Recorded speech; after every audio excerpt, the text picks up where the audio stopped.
बिहार में जो वर्तमान में जो राजनीतिक हालात है उसको लेकर एमआईएम पार्टी क्या कहेगी? देखिए, हमारे लीडर बैरिस्टर असदुद्दीन ओवैसी साहब ने पिछले ही साल 18 अप्रैल को 2023 में पेशन गोई कर दिया था कि नीतीश जी फिर से बीजेपी में जाएंगे, क्योंकि बीजेपी का खमीर बीजेपी में जाएगा।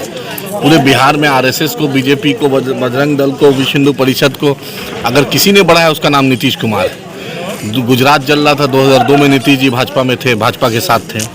ट्रिपल तलाक में नीतीश जी भाजपा के साथ थे। सीए एनआरसी में नीतीश जी भाजपा के साथ थे। मुसलमानों के एक भी मसाइल पर आप बतला दीजिए नीतीश जी ने कभी बोला हो। सबसे पुराना 100 साल से पुराना मदरसा अजीजिया जला, नीतीश जी चुप रहे। तेजस्वी यादव भी उस पाप में भागीदार है, उस वक्त वो भी चुप रहे क्योंकि उनको सत्ता चाहिए था। तो आज मेरे एमएलए को तोड़ा जा, आज वो बतलाएं कि आज उनका दिल क्या कह रहा है। जब दूसरे को दर्द दीजिएगा तो अल्लाह की तो मार पड़ेगी ना आपको। आपने, मैं स्मृति ईरानी से पूछना चाहता हूँ, जेपी नड्डा से पूछना चाहता हूँ, मोदी जी से पूछना चाहता हूँ, अमित शाह साहब से पूछना चाहता हूँ कि भाई बताइए, कल तक तो नीतीश जी के दरवाजे बंद थे। लोग पूछ रहे हैं थूक के चाटना या थूक कर चाटना क्या है ये, आवाम पूछ रही है। जिसके लिए दरवाज़ा बंद था, नीतीश जी बोलते थे मिट्टी में मिल जाएंगे, भाजपा में नहीं जाएंगे। ये बात तो एक बार झूठ हो गया। उसके बोले मर जाना कबूल है, भाजपा में नहीं जाएंगे। ये आप तो अंतरात्मा तो आपका उसी दिन मर गया था। आप बतलाइए अब क्या, कैसे मरता है लोग। और सीमांचल को आपने कुछ नहीं दिया। तेजस्वी यादव 2.25 साल मंत्री रहे, डिप्टी सीएम रहे। एएमयू किशनगंज को 1 रुपया तेजस्वी जी ने नहीं दिया। महानंदा बेसिन का तरमीम के लिए रोड पर आंदोलन करना पड़ा, अभी तक वो मामला हल नहीं हुआ है। सीमांचल डेवलपमेंट बोर्ड का यही ठाकुरगंज जोकी में तेजस्वी वादा किए थे, नहीं किया। माइनॉरिटी का बजट नहीं बढ़ा। माइनॉरिटी के इशू पे तेजस्वी कभी बोलते नहीं है। सत्ता इनको चाहिए।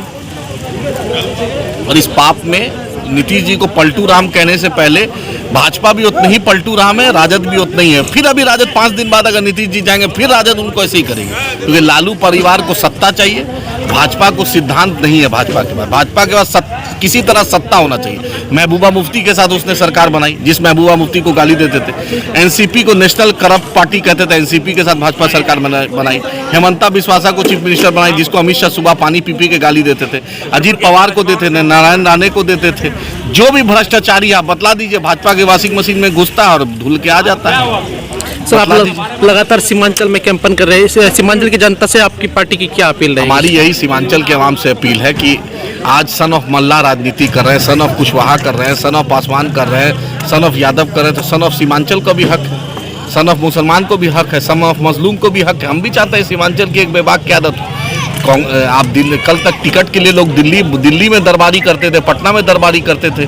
आज देखिए अल्हम्दुलिल्लाह अख्तरुल ईमान साहब की क़यादत में आज पटना और दूसरे इलाके से लोग सीमांचल आ रहे हैं। आज सीमांचल बदल रहा है। आज सीमांचल के अवाम, नौजवान को लग रहा है कि सीमांचल को उसका हक नहीं मिला। 75 साल में मजलिस इत्तेहादुल मुस्लिमीन बैरिस्टर असदुद्दीन ओवैसी साहब की क़यादत, अकबर साहब के साथ अख्तरुल ईमान साहब एक बेबाक आवाज़ है। आज अल्हम्दुलिल्लाह लोग उनके साथ जुड़ रहे हैं। अब बहुत कम वोट से पिछले बार अख्तरुल ईमान साहब हारे थे चुनाव। इंशाअल्लाह अल्लाह ने चाहा, आवाम की मोहब्बत रही, वोट रहा, तो इंशाल्लाह इस बार कामयाबी हो। सर, बिहार में खास करके ये कहा जा रहा है कि सिर्फ किशनगंज में ही एमआईएम की कैंडिडेट रहेंगे या फिर? हम लोग विधानसभा में भी 18 जगह 19 जगह लड़े थे।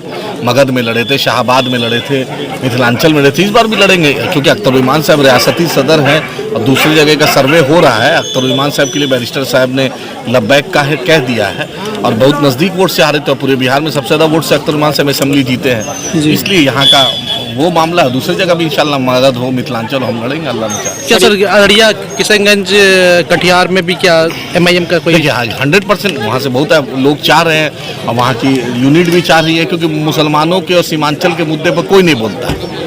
सिर्फ सब अपनी अपनी डफली बजाता है, लेकिन सीमांचल पर कोई नहीं। बाढ़ की तबाही हम झेले, सबसे ज़्यादा पलायन हम झेले, सबसे ज़्यादा सुखाड़ हम झेले, लेकिन मेरे मुद्दे पटना में 2 म्यूजियम का अंडरग्राउंड रास्ता बन रहा है 500 करोड़ का, लेकिन सीमांचल में एक पुल बनने के लिए हमें तरस रहा है। सर, हमको ये पूछना था कि जैसे हमारे बिहार के लोग अक्सर दूसरे राज्यों में काम करते हैं और इस तरह से बार बार सरकार जो ये अपने राज्य का मेन हिस्सा होता है वो पलटी मारने से हमारे बिहार को पूरा शर्मिंदा। मैं तो बिहार के लोगों को बोलना चाहता हूँ, आप 26 एमपी वाला गुजरात, आज हिंदुस्तान का सब फैक्ट्रियाँ जो मिडिल ईस्ट से, जो मुस्लिम ममालिक से, आरामको जैसी कंपनी जो बड़ी बड़ी कंपनी है वो आके गुजरात में मोदी जी फैक्ट्री लगवा रहे हैं। लेकिन 40 एमपी वाला बिहार, जो मोदी जी को 2014 में भी 35 एमपी दिया, 2019 में भी 39 एमपी दिया, लेकिन यहाँ का मजदूर दिल्ली, बॉम्बे और गुजरात में खट रहा है। मैं पूछना चाहता हूँ मोदी जी, क्या यही आप प्रधानमंत्री का फर्ज निभा रहे हैं? यही बिहारियों का वोट का आप सम्मान दे रहे हैं। जिस बिहार के लोगों ने 34 MP दिया, 39 MP दिया, और आप बिहार को मजदूरी दे रहे हैं, पलायन दे रहे हैं। एक भी बतला दे नरेंद्र मोदी ने फैक्ट्री यहाँ खुलवाया हो। बिहार को विशेष पैकेज की बात की थी, अटल बिहारी वाजपेयी ने वादा किया था, 1.25 लाख करोड़ के पैकेज की बात की थी, 1 रुपया नहीं मिला। नीतीश जी बतलाए क्या मोदी जी से आपके गलवैया करते हैं? जब बिहार को आप एक फैक्ट्री नहीं खुलवा सकते हैं, पटना यूनिवर्सिटी को सेंट्रल यूनिवर्सिटी नहीं करा सकते हैं, अलीगढ़ मुस्लिम यूनिवर्सिटी किशनगंज को पैसा नहीं दिला सकते हैं, सीमांचल की बाढ़ की तबाही को नहीं रोक सकते, तो आप क्यों मोदी के साथ हैं? क्यों फिर से आप जहां मरने मिट्टी में मिल जाएंगे, भाजपा में नहीं जाएंगे? मरना कबूल, आप कितना बार मरिएगा? अब और किस तरह से बिहार को शर्मसार कीजिएगा? भाई मोदी जी तो कुछ नहीं देंगे। मैं बिहार के लोगों को बोलना चाहता हूँ, बतलाइए कि आपको 75 साल कांग्रेस ने क्या दिया, और मोदी के 10 साल में आप बतलाइए क्या मिला, सिवाय हिंदू मुसलमान का झगड़ा, सिवाय मंदिर मस्जिद का झगड़ा। सबसे ज़्यादा पलायन अगर हुआ है तो बिहार के लोगों का हुआ है। अफसोस होता है, लेकिन बिहार के लोग समझे। आज बैरिस्टर असदुद्दीन ओवैसी साहब, अख्तर उल ईमान एक आवाज़ है, दोनों की क़यादत को मजबूत करें। हम सीमांचल की नहीं, बिहार की मजबूती से लड़ाई लड़ेंगे इंशाल्लाह।